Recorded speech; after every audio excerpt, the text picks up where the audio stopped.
Hello and welcome to Your Story, Your Tune. I'm so glad you've joined us tonight. This is the show where ordinary people share the extraordinary moments that changed them and the one song that became the soundtrack to that change. Tonight's story is about grief and guilt, about the weight of loss and the quiet courage it takes to finally set it down. It's about finding permission to smile again when you thought you'd forgotten how. Tonight's story comes from Megan in Chester, who wrote to us about the day she stopped carrying her brother's death like a stone in her pocket. This is Megan's story. It's the third Saturday in April 2026, and the spring air over Chester is mild and forgiving. Megan, 32 years old and running a small florist near the Rose, has spent 3 years marking this date with silence. 3 years since her younger brother, Danny, took his own life. 3 years of carrying every conversation they never finished, every phone call she didn't make, every sign she wonders if she missed. She closes the shop early, the window display half arranged with tulips and ranunculus, and walks towards the River Dee. She doesn't expect company. But when she reaches the footpath near the groves, Tom is waiting by the old oak, hands in his jacket pockets, looking uncertain but determined.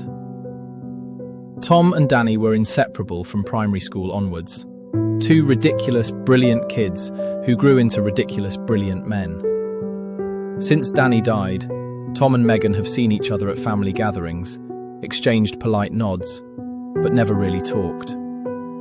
The grief felt too private, too sharp to share. But today, Tom texted her, just, "Mind if I walk with you?" And Megan, surprising herself, said yes.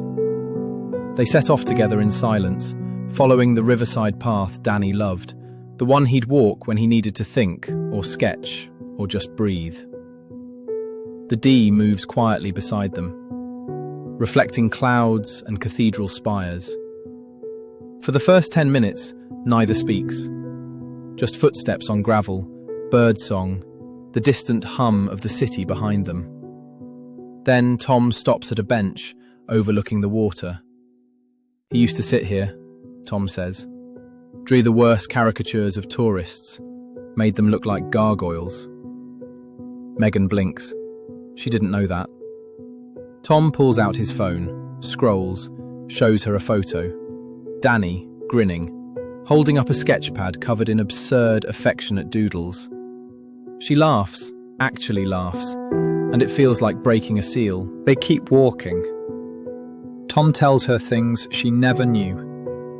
How Danny used to sneak into the cathedral grounds at dawn, to watch the light change on the sandstone. How he once convinced a street performer to let him join in with a tambourine, despite having no rhythm whatsoever. How he collected terrible puns and texted them to Tom at 3 a.m. He was so bloody annoying, Tom says, smiling through wet eyes. And so brilliant. Megan feels something shift. For 3 years, she's held Danny in her mind as a tragedy, as the brother she failed. She's replayed his last months, searching for clues, blaming herself for not knowing, not doing enough. She's turned him into a monument of sadness. But listening to Tom, she remembers something else. Danny was funny. Danny was weird. Danny loved Kit Kats and hated coffee, and once spent an entire Sunday teaching himself to juggle just to prove he could. He was more than his ending. "I keep thinking I should have seen it," Megan says, her voice cracking. "Should have known." Tom stops walking, turns to face her. "Meg," he says, "he didn't want us to know. That's the awful truth of it. He hid it because he loved us, not because we failed him. The words land like a key turning. Megan has been carrying guilt like penance, as if suffering enough might undo what happened. But Tom's right. Danny made a choice in unbearable pain, and it wasn't hers to prevent. It wasn't a test she failed. It was a tragedy. Full stop. They reach the spot where the path curves towards the weir, the place Danny loved most. The light is turning golden now, the sky streaked with apricot and rose. Tom crouches, picks a handful of wildflowers growing by the fence, cow parsley and buttercups, scrappy and cheerful. He'd have picked these, Tom says. He loved the ugly pretty ones. Megan takes the flowers, holds them like they're precious. And for the first time in 3 years, she doesn't feel like she's drowning. She feels like she's standing on solid ground, breathing real air. "I want to plant something," she says suddenly. "At the shop. Something for him. Not a memorial, just something alive." Tom smiles. He'd like that. They stand there as the sun sinks lower, turning the Dee into molten copper. Megan thinks about the bulbs she has in the back of the shop. Daffodils, crocuses, things that come back every year.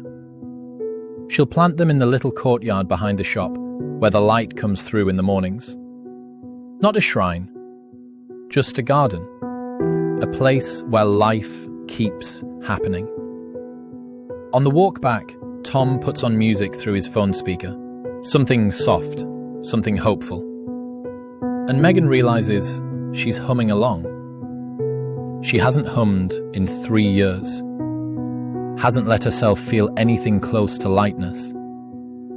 But here, now, with the evenings settling gentle around them and the wildflowers still clutched in her hand, she feels it. Permission. Permission to remember Danny as he was. Ridiculous, kind, complicated, whole.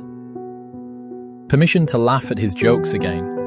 Permission to stop punishing herself. Permission to live. That night, back in her flat above the shop, Megan puts the wildflowers in a jam jar on the windowsill. She opens her laptop and orders seeds. Foxgloves, forget-me-nots, sweet peas. Things Danny would have loved. And she plays the song Tom played by the river. She plays it again and again. It feels like opening a window she'd nailed shut. It feels like the beginning of something new. Not forgetting, never forgetting, but finally, gently, moving forward. And the song that means everything to Megan? It's Three Little Birds by Bob Marley and the Wailers.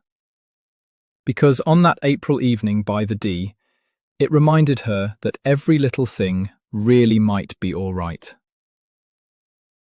That she could honour Danny by living, not just by grieving. Due to copyright, we can't play the song in this video, but I will leave a card and a link in the description for you to enjoy Megan's song. If you have a story you'd like to share, we'd love to hear it. Until next time, this has been Your Story, Your Tune.